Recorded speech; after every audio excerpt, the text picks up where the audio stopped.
Hello, Khabir Southwick here in Ojai, California. I'm a whole food nutritionist, Ayurvedic practitioner, and herbalist working in Southern California, Los Angeles, and the Santa Barbara and Ventura County areas. Today we're going to talk about identifying your body type.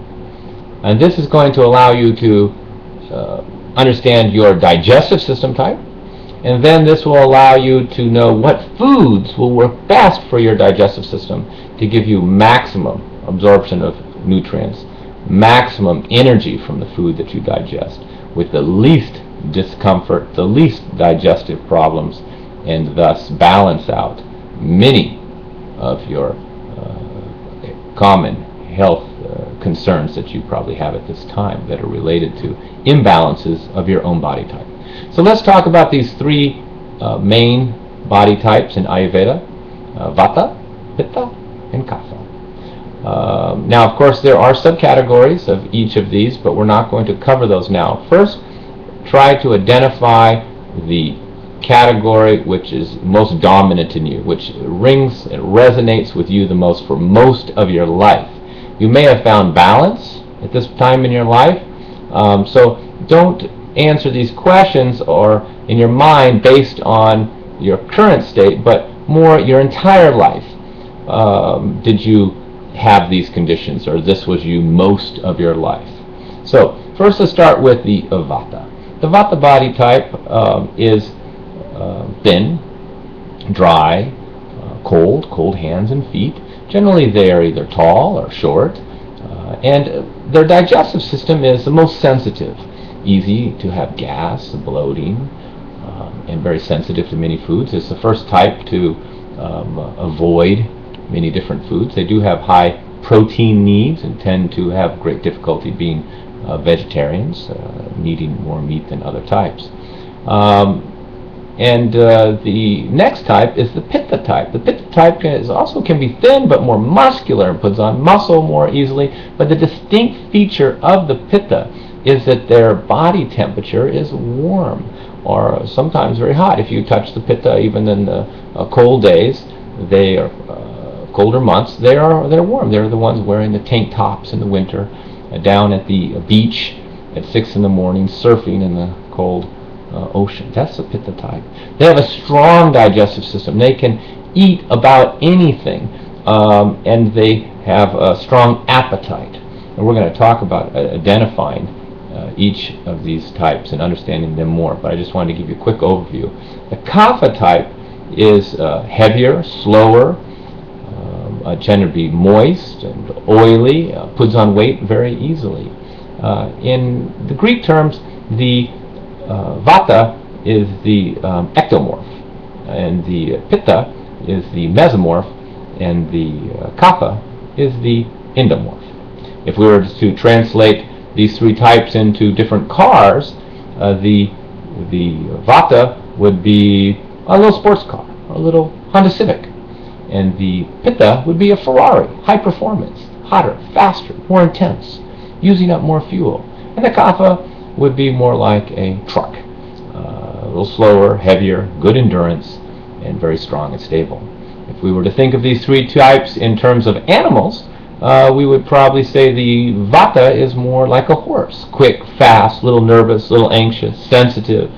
The Pitta would be more like a tiger, more aggressive, more muscular, more confident, predator, an accomplisher, a driven person. And the Kapha would probably be closer to a bear, heavy, strong, but not as fast and able to miss meals, and just like a bear can hibernate, or for a Kapha would be fasting, which is not difficult for a Kapha. So here are the three areas that we want to really look at. The type of body that you have. Remember, the Vata is thin, the Pitta is muscular, and the Kapha is more square and more voluptuous or heavy or stocky. And then the other area we want to look at is our personality. The Vata will have a tendency towards being lightheaded, spacey, particularly when they don't eat meals. The Kapha will be more relaxed, more easygoing, more late for appointments, not worried as much.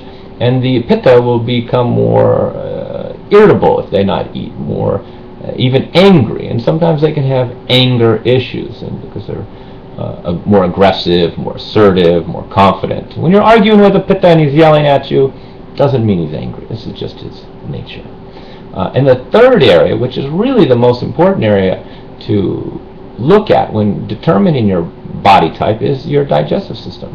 For the Vata, their digestive system, like I mentioned earlier, tends to be sensitive. So they have a tendency towards gas and bloating in the colon.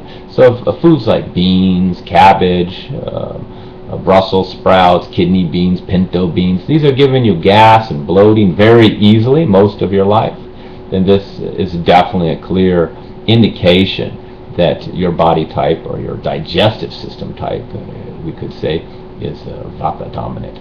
The Pitta, on the other hand, has a tendency towards more upper movements, and this would be more acid reflux, heartburn, and chest pains, fevers. These would be more typical conditions for the Pitta. So the Pitta, we want to avoid the spicy foods, hot foods, pungent foods like chilies and radishes, onions, garlic. Generally are very limited for the Pitta type.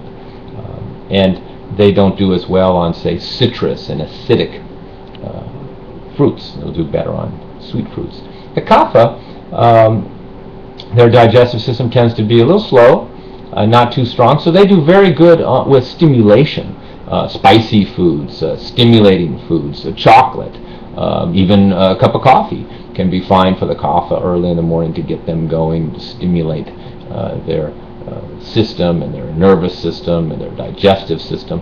The Kaphas need stimulation, and since their tendency is to put on weight and be a little slow, then they do much better with lighter foods instead of a potato. They'll do better with the leafy greens. Well, the Pitta will do better with raw vegetables and cooling foods like cucumbers to cool them down. So it's important to look at your digestive system, your shape of your body, and even to some degree your mental state. But mostly focus on your digestive system. If you feel that you have your digestive system has the qualities of the Vata, and you're trying to improve your digestive system, then following the Vata diet could be very beneficial to you. Other areas you'd want to look at, of course, is the skin. The Vatas tend to be dry, Kaphas tend to be oily, with a Pitta somewhere in between. And sleep. Vatas tend to have light sleep, wake up easily, have difficulty going to sleep. Well, the Kapha will have no problem sleeping 8-10 hours and will have difficulty getting up in the morning and getting started. Well, the Pitta is somewhere in between again, with good sleep and getting up earlier. Well, I hope that helped you at least identify whether you're Vata dominant, Pitta dominant, or Kapha dominant.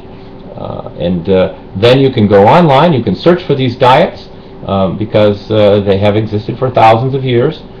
These are not diets that have been made up. And once you find the diet that matches you, then you will find that these are the foods that you liked generally anyway. It will be the ones that are recommended. And the foods that you didn't like or you had adversity to are the ones that are not going to be recommended. So it's a very easy diet to follow. And it's very balancing. For the Vata, if they follow the Vata diet of heavier, warmer, more cooked vegetables, more cooked foods, warmer foods, and heavier vegetables. Because if we look at vegetables, we can see that there's the root, the leaves, the stem, and the flowers and the seeds. So for Vata, we give them the heavier foods, like the roots. And if the Vata follows this, they will improve many of their health conditions. They will sleep better, have better, feel more grounded, have less anxiety, and their skin will become more moist and their bowels will become more regular. For the Pitta, by avoiding these spicy foods, these pungent foods, these sour vegetables, and they will have less acid reflux, less heartburn, less heating, less fevers, have less of a temper and feel more calm. For the Kapha, basically by following the Kapha diet, which is a very light diet, then the Kapha will lose weight and be able to get going in the morning or earlier. So it really depends on your body type, which will dictate what foods will work best for you to improve your digestion. And once you've got that down, you're halfway there, and you can watch many of your symptoms and other health conditions which you're concerned about fall by the wayside, and it can allow you then to move on and use other treatments such as supplementation and herbal therapy. And once again, even when it comes to supplementation, and especially taking herbs, you need to know your body type. One herb may be very suitable for a Pitta type and not suitable at all for a Kapha type. So it's very important to know this, so even you can adjust your supplementation, herbal formula, and your lifestyle. But that's another story. I hope you are clear now, and please enjoy other videos that will talk about each of the individual doshas respectively, to give you a better understanding how to live as a Vata, live as a Pitta, live as a Kapha, and what foods will work best for you. Thank you very much.